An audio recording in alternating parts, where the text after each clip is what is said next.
Drew here, and this episode of Raised by Wolves, Season 2, Episode 4, Control, it was on fire. I particularly thought that the score by Mark Streitenfeld, a frequent collaborator with Ridley Scott, just excellent. There were some times this episode where it just really evoked a lot of emotion for me, particularly the scene that I think was the standout scene of the episode from my perspective. There was some exciting stuff this episode, some action scenes, some big plot developments.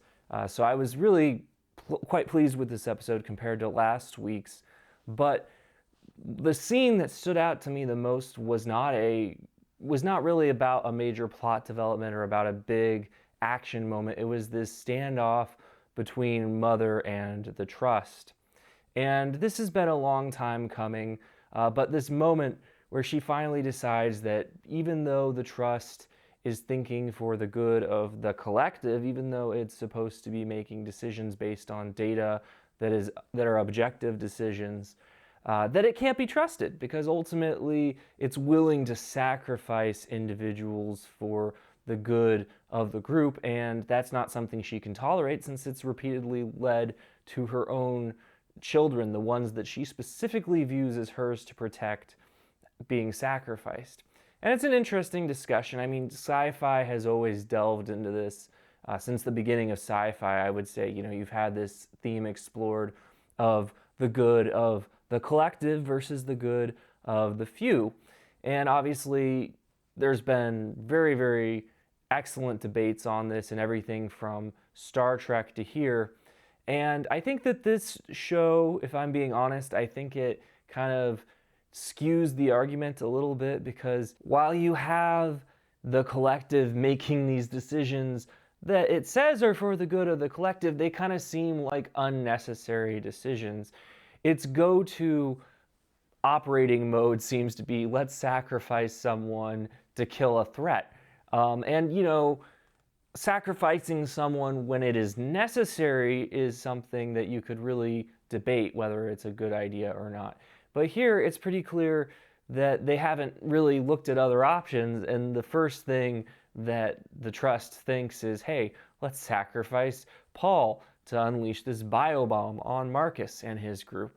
So, this is the second time we saw that this was also its modus operandi when it was trying to get rid of Seven. It sent out this group of people that were going to get swallowed and then explode the serpent-like creature. So again, it kind of seems like neither of these situations why was that the first thing that the Trust thought to go to? It seems like it would have had other options before going to that. But in this sequence, I think this is going to be a controversial decision. You've got Mother and the Trust debating whether or not, serving the children is serving the collective, whether it means that she's serving humanity because she's chosen to serve a few humans over the entire group. And I thought it was really telling. There was a part of the interview with Amanda Collin in the after show where she said that serving the one connection versus serving the many. Every time I think about it, I actually come back to it's the same. Now, this is just Amanda Collin talking, and it's not clear whether Aaron Jerkowski, the showrunner, agrees with this thinking, but I think that it's thinking that the character very much seems to embrace, that she can't just allow the collective to sacrifice her children because in doing so, she's not serving the collective. Now, I feel like this is going to be a controversial decision.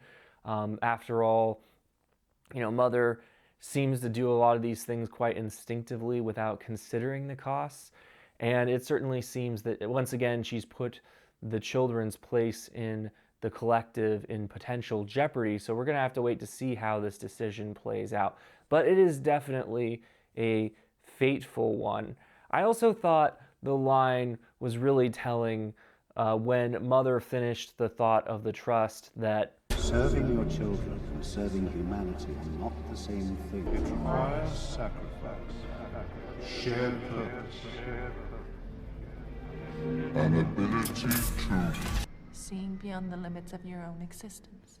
I thought that was a very, very telling moment, as I said. Otherwise, this episode, I thought that the directing of Sunu Gonera, originally from Zimbabwe, was really on point just throughout the whole episode. From that first very striking scene where the trap that the Trust set for Marcus goes off, when this biobomb that was in the mouse kills this person who's there and also infects Paul. I think it's kind of strange that it didn't kill Paul, since it started to work on him first. I get that Marcus removed him from the room, but it kind of seemed like it killed the other person much more quickly. So I guess it has plot armor for Paul to a certain extent. But this episode, it was really interesting how quickly things escalated, because there were a lot of things I didn't expect to happen until the end of the season that happened in this episode.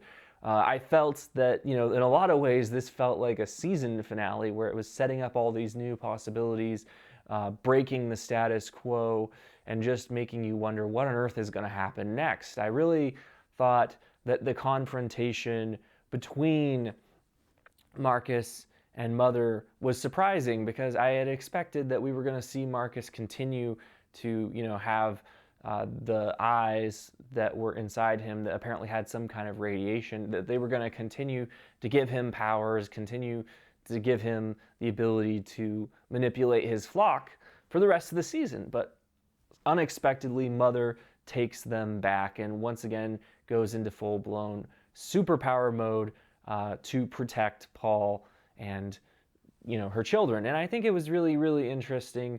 Again, this was kind of a cool sequence. Always when Mother goes into necromancer mode, those are cool sequences. Just how much more powerful she is, that she's basically invulnerable. And you see, as the creators point out, that there's a sense in which Campion kind of views her as a god, and no wonder with how powerful she is, the ability that she has to destroy.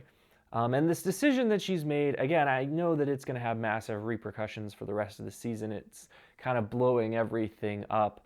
But, she has to now rely on her power to protect her children. She's not going to rely on the power of the collective.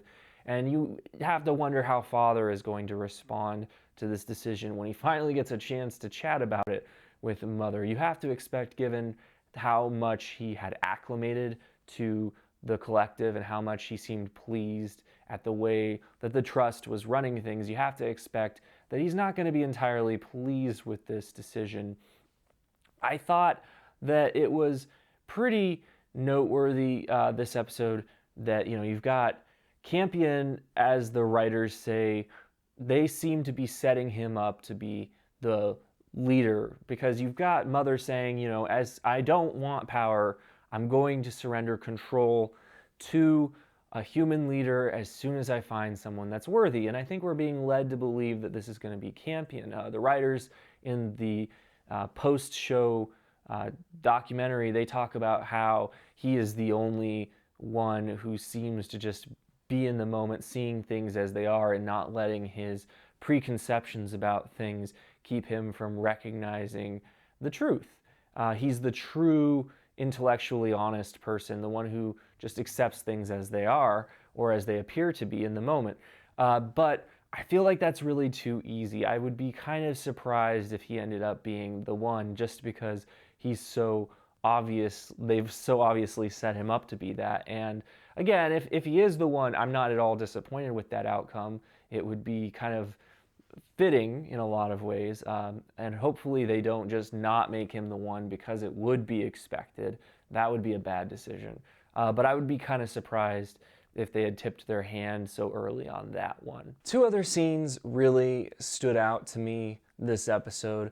I assume this is not the end of Vril. I think that even though, she's had something happen to her that would kill her if she were a human character, I expect that they're not done with this character, that there's more to explore here, and she may even get her face back before this is all said and done.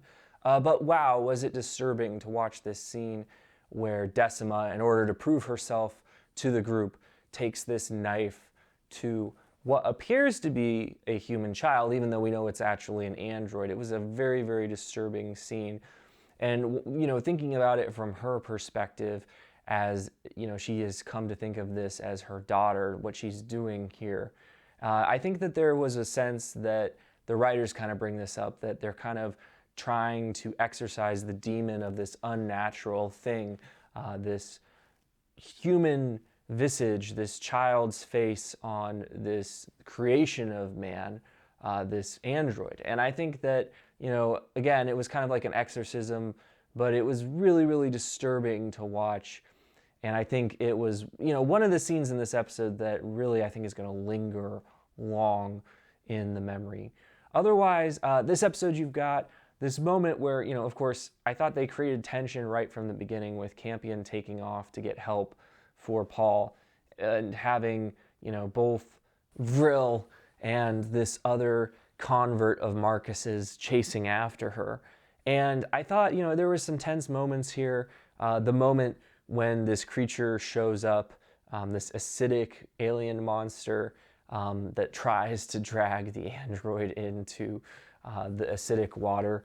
I think it's good. That's a big revelation in itself. I'm kind of surprised that they didn't give it more weight, but they didn't really have time to because so much was going on. But we've been wondering what was, taking things and killing them. We had thought it was Seven, but apparently not. It's these acidic alien monster creatures that look very similar to the ones in season 1. Again, thought that would get more weight, but they didn't really have time.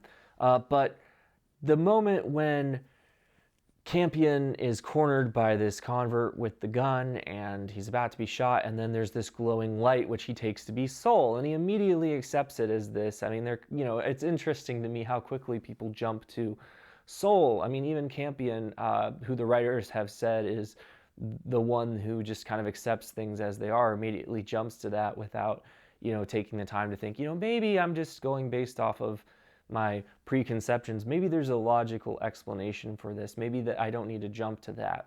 But clearly, Father's efforts to revive this entity that seems to be similar in some ways to a necromancer, but very bright and shiny. Clearly that has worked out as we see at the end of the episode. And again, this is kind of another big bomb being dropped on the story, and it's going to be interesting to see what kind of influence this character has, whether it's a force for good or for evil, what direction it pulls the main characters. I think it's interesting that both mother and father kind of have their own child, if you will, that they have given life to.